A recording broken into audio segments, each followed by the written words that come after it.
ډنډ پټان کې پر پوله طالبانو پاکستاني عسکرو نښته. سلام وخت بخیر ستړي مشئ.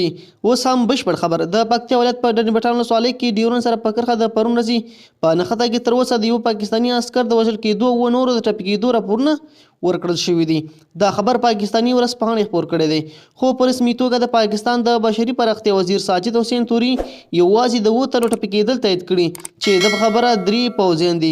د پاکستان د بشري پراختیا وزیر طالبان تورن کړي چې خرلچۍ او بوډاکۍ کې د ملکي خلکو کورونه په نښه کړي. هغه دا چې طالبانو په اړه تر اوسه خبرګون نه دی ښودلی. د طالبانو د سعودو منصور کل اردو ویان محمد یار جواد رسنیو ته په لیږلي پیغام کې د نښتې په اړه یوازې دومره ویلي چې دوی په اړه څېړنې کوي.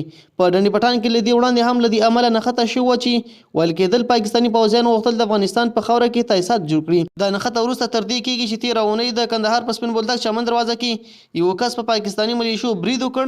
یو پاکستاني عسکري وواژه او د نورې ټپیان کړل. له توجه مو مننه.